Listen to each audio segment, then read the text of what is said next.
the silence, glory in the highest, hope of all creation, resting in his mother's arms.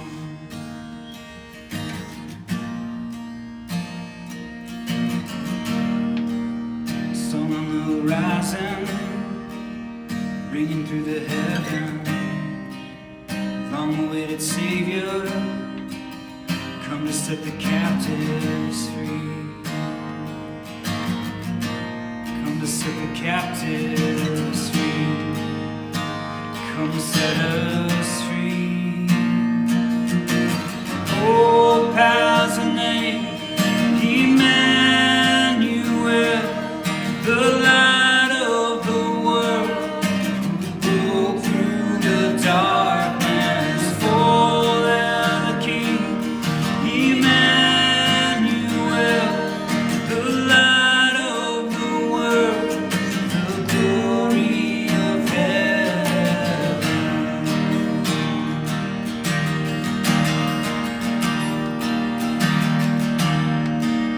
Didn't you see it coming?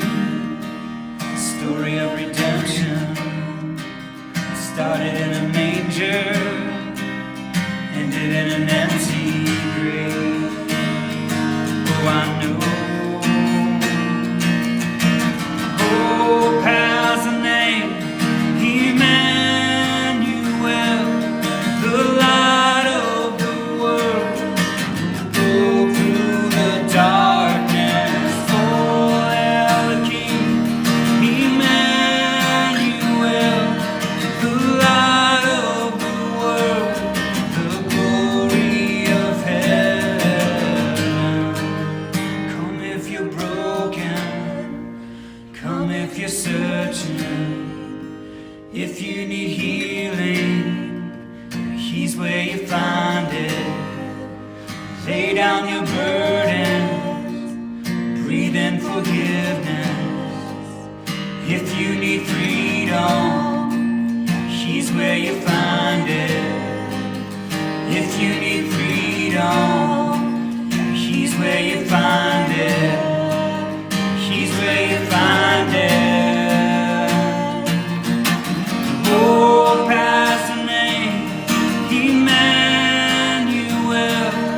the light of the world, who broke through the darkness for the King.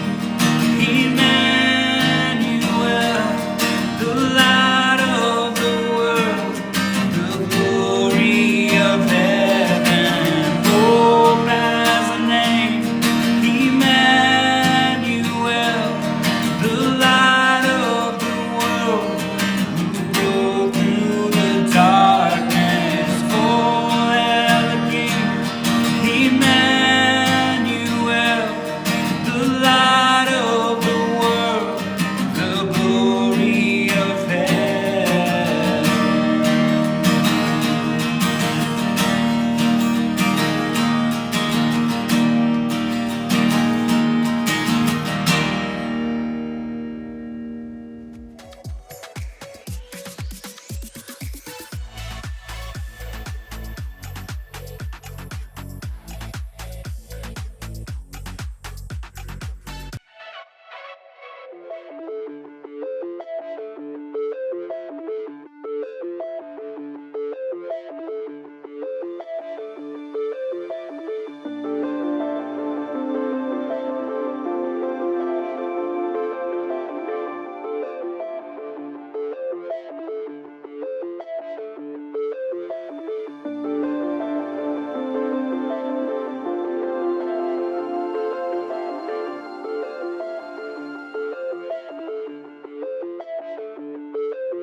Hey, Restore's Pastor Ryan. We're so thankful you're joining us today, joining us in our Advent series as we kind of walk up to Christmas.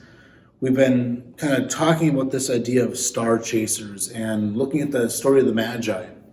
And last week, Pastor Russ was able to share with you, and then David kind of led off the first two. And this is the week of Christmas. We are leading into Christmas Eve, our Christmas Eve service. I really love this Advent season. I love it because we just get to just sit in the presence and anticipation of the coming Messiah. We've been looking at Matthew chapter 1 and 2, and so I want to look at Matthew 2, just the first few verses there of the chapter today. And I want to read from you from the Message paraphrase, and I want to read it because I really like different parts of this story. And this is what it says. After Jesus was born in Bethlehem village, Judah territory, this was during Herod's kingship, a band of scholars arrived in Jerusalem from the east. They asked around where we can find and pay homage to the newborn king of the Jews. We observed a star in the eastern sky that signaled his birth. We're on a pilgrimage to worship him. When word of their inquiry got to Herod, he was terrified. And not Herod alone, but most of Jerusalem as well. Herod lost no time. He gathered all the high priests and religious scholars in the city together and asked, "Where is the Messiah to be born?" They told him, "Bethlehem, Judah territory." The prophet Micah wrote it plainly. It's you, Bethlehem, in Judah's land, no longer bringing up the rear. From you will come the leader who will shepherd, rule my people from Israel. Herod then arranged a secret meeting with the scholars from the east, pretending to be as devout as they were. And he got them to tell him exactly when the birth announcement appeared. When he told them the prophecy about Bethlehem and said, "Go find this child, leave no stone unturned. As soon as you find him, send word and I'll join you at once in your worship." Instructed by the king, they set off. Then the star appeared again, the same star they had seen in the eastern skies. It led them on until it hovered over the place of the child. They could hardly contain themselves. They were in the right place. They'd arrived at the right time. They entered the house and saw the child in the arms of Mary, his mother. Overcome, they kneeled and worshipped him in the arms of Mary, his mother. Then they opened their luggage and presented gifts of gold, frankincense, and myrrh. And they left another route, left the territory without being seen, and returned to their own country because of a dream. What is it like to find something? I know what it's like to find things that I've lost because I lose my glasses, my keys, my wallet, my phone quite often. I get told all the time by my family, you need to put your stuff in the same place. Put your glasses in the same place. Put your keys, your wallet, and your phone. If you put them in the same place every time, you're not going to lose it. Well, true. But I know what it's like to search for that and find something that I've been looking for, but finding something that I had no idea I was looking for. As teens, we study our faces and we make sure that it's looking good, right? Free of blemishes. And for those of you that have struggled through acne, you know what it's like when a pimple pops up. And we studied our faces, and so when an unknown object appears on our face that's not supposed to be there, it usually happens at the most unforeseen time. The time when it just isn't appropriate. You have a big date, a big party, a dance, whatever it is, you have this moment and you suddenly find something that's not supposed to be there, or you didn't know it was there before, something that you weren't prepared for. As a guy, I would always be looking on my face to see if there was a small new facial hair. It was kind of the sign of manhood as I would kind of grow up and and hopefully all these little patches of facial hair that were all over my face would eventually show my manhood, my advancement from teen to man. And so when a new hair would come, it was a proud moment, and I would make sure I would shave it. And if I shave it enough, it'll grow big and bushy, right? My big bushy beard. So I found that when we see these things, something that we weren't even sure was there, but we studied our face, we know our face, right? I know that there wasn't a pimple there last night when I went to bed. I found this transition to now as an adult, as a 40-year-old man, I've transitioned from looking for pimples and new facial hair to signify my transition to adulthood, my transformation. And I'm looking now for the gray hairs in my beard and my hair. I don't care. It doesn't bother me. If I get more gray in my beard and more gray in my hair, whatever, it's not a big deal. But for some of us, as we find those gray hairs, it's a stunning moment that we are aging, and we want to eliminate those gray hairs as quickly as possible, get rid of them. But don't pluck them, because if you pluck the gray hair, two grow in its place, or so they say. This search that we didn't even know was there. In Matthew chapter 2, we see this moment where the Magi probably have been studying the skies. They know the sky is as good as anyone else, and they can probably tell you where all the constellations are at and all the stars, and they probably studied it and looked at it. They know the sky, and all of a sudden there's something new. There's this new star in there that wasn't there before. This star that signifies something there. Now, Pastor David spoke a few weeks ago about how this idea of the star being there, and they may have heard about the Jewish faith and the Jewish heritage, and how this story in their heritage about this star signifying the birth of their Messiah, and so this King of the Jews, and so they may have heard stories, and so I can imagine they see this star, and I've got to figure out what this star is doing there, right? They've got to search for the history books and the lessons. They've got to dig into this. They've got to find out what this means. They go on this quest, digging and searching, and finally they realize that the star is important. The star signifies this birth of the Jewish Messiah, this King of the Jews, this baby.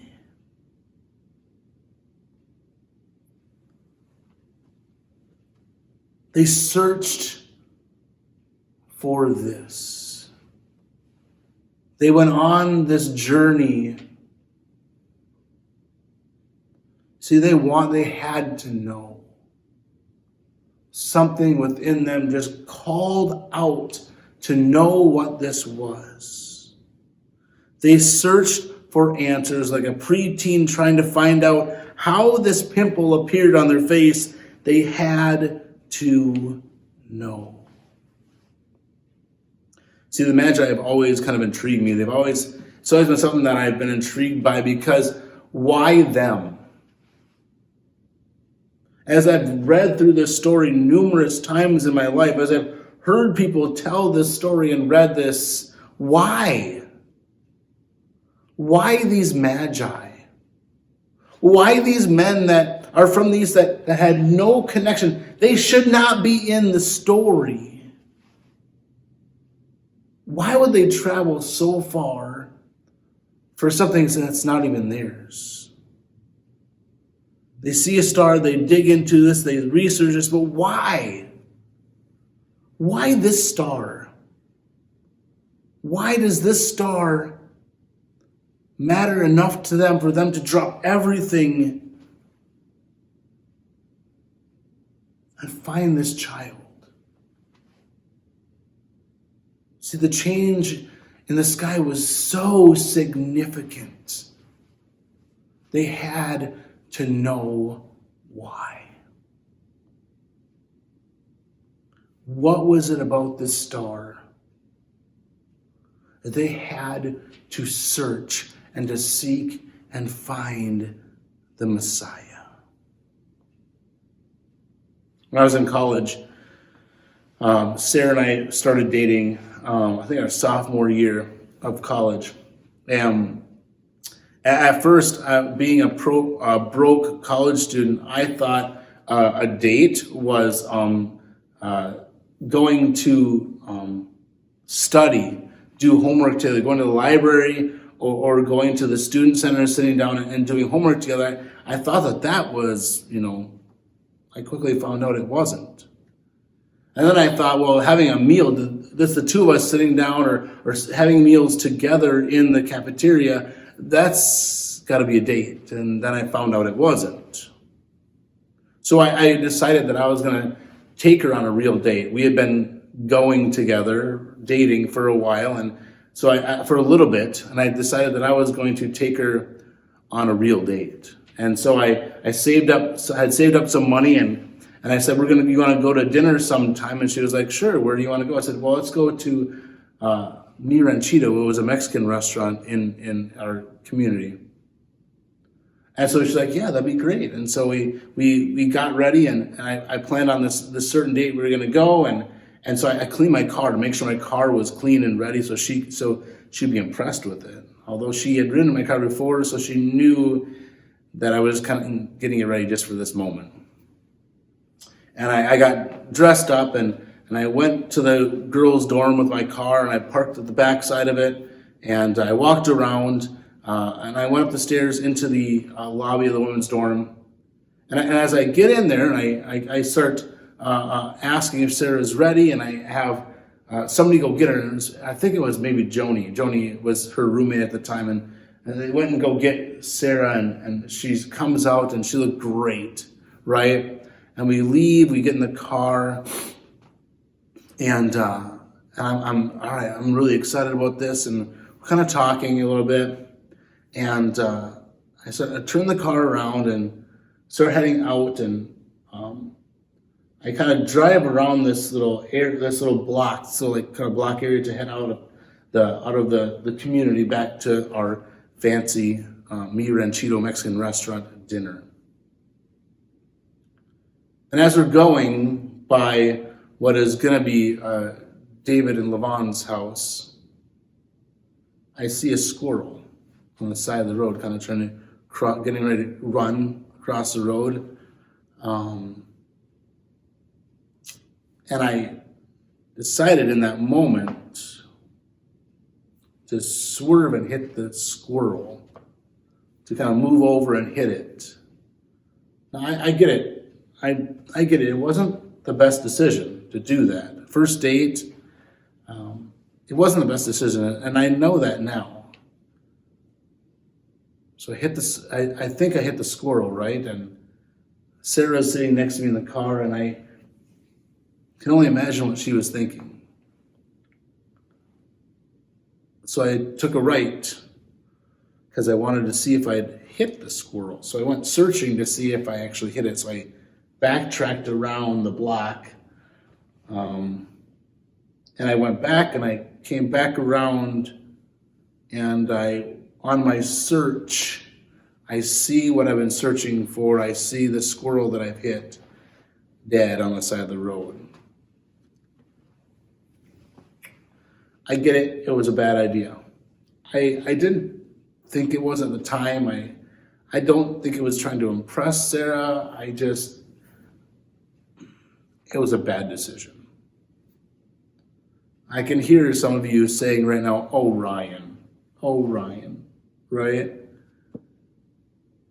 I went searching for something that I never should have, right? It was a bad idea in the first place to swerve.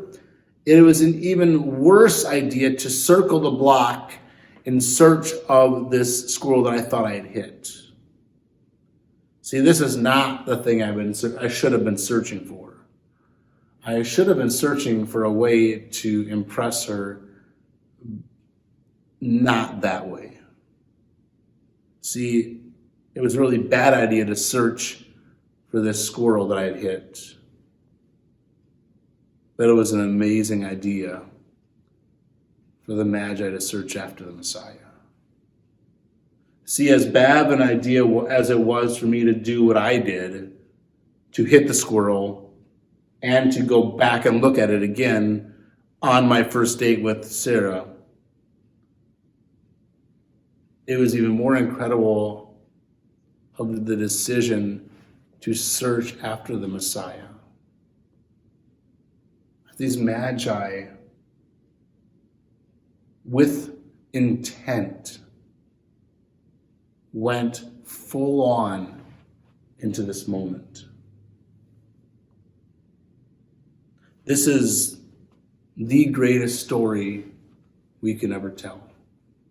This moment of the birth of Jesus, of the Messiah being born, is astounding on so many levels. This story of the birth of the Messiah. You see, there were those in this story that never should have been invited. I mean, if we're going to be honest, if we tell this story the way it should be told, the way filmmakers would tell it, is you wouldn't have Magi from the East who have no connection to the Jewish faith. Why don't you have like the great leaders of the Jewish faith come and pay homage to the Messiah? But God has, for some crazy reason, he includes people that have no reason to be in the story. See, this amazing intent, this amazing search by the Messiah was there to do one thing: to find him and worship him, to honor him with costly gifts. In the story of Jesus and the feeding of the 5,000, the disciples, at the end of the day, that they realized everybody was hungry, and they said, you know what, we need to do something about this. So we need to do something about this moment when they're hungry. And so the disciples come to Jesus and say, Jesus, why don't we have this problem, you see everyone's hungry, it's getting late. Before it gets too late, why don't you send everyone to town, let them get food and something to drink, and then they can be taken care of that way. They asked Jesus, just do this, just send them away. It'll be the most convenient and easy for everybody. Then Jesus looks around and he has this moment where he sees these people. He has compassion on them. And he says, no, you feed them. Go find food and bring it here, and you feed them. See, Jesus looks at the people and he sees the same thing. He sees people that are hungry and needing food. Yet in this moment, he is motivated by compassion and says it's your job to care for them. See, Jesus sees the hungry people. He's motivated by compassion and feeds them. The disciples see the people and they're motivated by convenience. They want to send them away. You see, compassion causes a mind shift from the abdication of a problem to the embracing of the problem. See, the disciples said, it's convenient for us to let others handle this situation, let others handle this problem. And Jesus says, no. It's our problem. We are going to be moved by compassion, and we are not going to push away the problem. We are going to embrace this moment.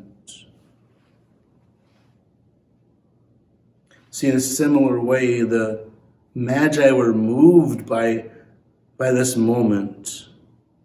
They were moved by this moment so deeply that they had this compassion and this intent that said, I'm going to do whatever it takes to find this Messiah. Jesus literally becomes their Messiah. He was their mission. On the other side of this story, the king is moved by convenience. See, it's not convenient for him to travel and see this new king. It's not convenient for him to have this other king there. It's not convenient for him to find the real reason behind the birth of the Messiah. It's not convenient for him to share his platform. See, what could have been an amazing moment of embracing the Messiah turns into a convenient self-preservation moment for the king. See, the Magi meet the Messiah, and they're overflowed with generosity. See, they chose to worship and give generously to this baby out of the compassion, rather out of the convenience. It wasn't convenient for them to leave the stuff, leave their families, leave their native language and their communities, and come here. They were moved out of compassion rather than convenience. A number of weeks ago, my family and I went to Aldi. And we went to Aldi's and we went to get groceries and we got our haul from Aldi's. We come out to the van and we started loading the stuff in the van. The boys climb in, Sarah gets in, and I grabbed the cart and started going back to the store because you got to get your quarter, right? You got to get your quarter for returning your cart. So I started heading back and I go around the side of the van. And as I get to the cart, I get my quarter and I put it in my pocket. As I walk back towards my van, there's a car parked in front of us, in front of the side. And as I'm walking back, I realize it's an elderly lady, and she's kind of looking at her groceries in her cart, and I feel this voice, this I feel God calling me and says, unload her groceries for her. Ryan, you need to offer to do this, offer to step in and help her. And so I do. I walk up to her cart and I said, I don't want to, can I help you with your groceries? So can I help you put your groceries in your car? Is that okay? She kind of looked up at me and was like, yeah. So I grabbed her bag of potatoes and put it in the car, and I grabbed the bag of the rest of her groceries and kind of started loading it in. And she said, I normally get the smaller bag of potatoes because I can actually lift it out of the cart into the car, and I didn't know how I was going to load the bigger bag this time, and I didn't know how I was going to load the bag of groceries either from my cart to the car. And thank you. Why did you help me? Why stop? And I told her, I said, well, I felt like God wanted me to do this for you. And I said, all my grandparents are gone. And I said, my grandmothers are passed away. And I said, you remind me of my grandma. And I told her that if my grandma was still alive and she was at a grocery store and needed help, I would hope that somebody would stop and help her. We walk back to the van, and actually I offer to bring her cart back, and I do, and she goes, and I get in the car, and we start driving, and Sarah and the boys were like, what's going on? What was going on? Why did it take you so much longer? And I just told them how I felt like I was supposed to help this lady load her groceries. And I said, I don't have a grandma right now, and sometimes I miss her, and I just want to put the groceries in there for someone that reminds me of my grandma. Pretty cool moment, right? You see, I had this moment where I was moved, the compassion in me. It wasn't convenient for me to take time out of my day. I had things to go do. I had things to be a part of. And so I was moved by this compassion within me to help her. It was a pretty cool moment. Pretty cool moment, right? This moment that I just hear God speak plainly to me to do this, and I do. And then God hits you between the eyes with a shovel. A while later, I was reflecting on this moment and thinking about my this helping her out, and it really meant a lot to me. God kind of spoke to me and said, "Ryan, that was a really cool moment. You're willing to be so generous with your time and abilities. It wasn't convenient for you to do that. I'm really proud of you. When are you going to be generous with your forgiveness?" I was kind of taken back for a moment, and I just kind of sat there. When will you be generous with your forgiveness, Ryan? See, so often I'm willing to serve those in need around me. I'm willing to be generous with my time helping people out, to give to others, to give somebody an extra $20 when they need it. I'm willing to make extra meals and deliver to somebody when they're not feeling well, when they are down on their luck, when they need something, they need an extra meal for their family. I'm willing to get an extra turkey on clearance to give to a family in need. Ryan, when will you be generous with the forgiveness I give you so freely? Ryan, you have a platform you speak from, that you lead from. When? Others will say that they can't be as generous as others because they don't have the platform like they have. I'm just a teacher. I'm just a mechanic. I'm just a stay-at-home mom. I don't have the platform you have.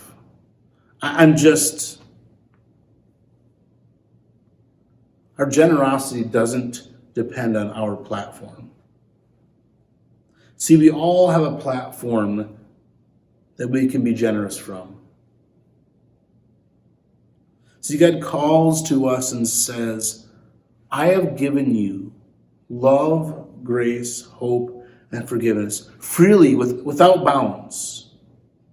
I have been unabashedly generous with you with these things. Why do you hold these things from others? You're generous in this area of your life. You're so generous with giving to people, Ryan. Why? Why can you be so tight-fisted? Why can you withhold love? Why can you withhold forgiveness?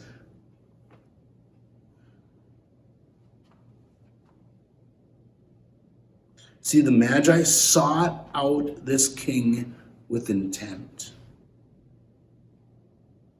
A king that was not theirs. They used this platform they had. They used their abilities and their means to be crazy generous. The story that we get to tell is the most beautiful story ever. This generosity, this compassion, this intent that these Magi have is beautiful.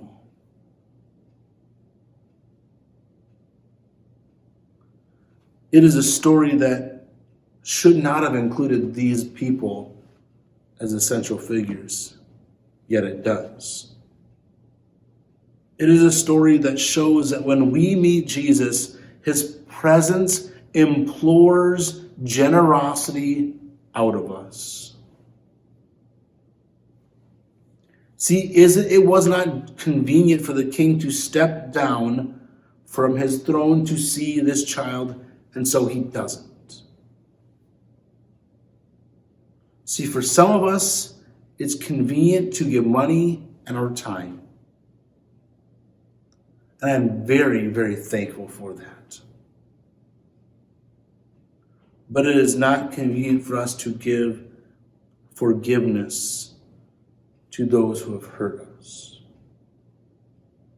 It is not convenient for us to go back and forgive a parent who has deeply wounded us. Maybe that parent is gone and not here anymore, yet God is calling us to be exceedingly generous and forgive.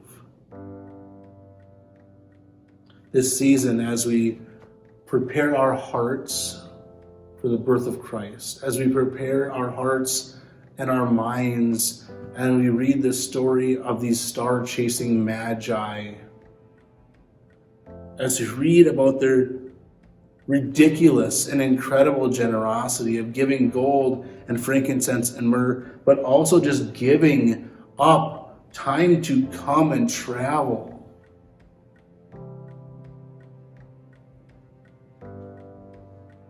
I want to be known as a church that is incredibly generous, not just with our money and our ability to bless our community, but we will be known as those who forgive even when it's not easy and convenient.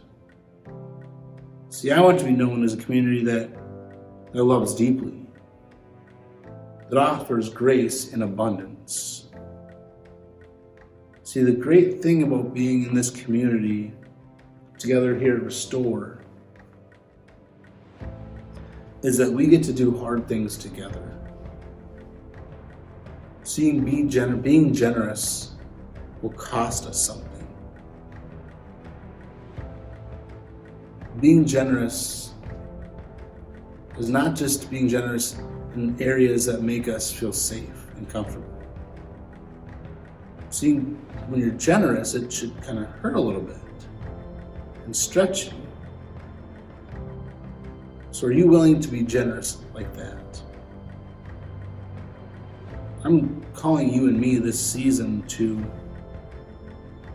find places in our heart that we are withholding our generosity from others. Forgiveness, love, grace. We open up and freely give exceedingly and abundantly as we've been given.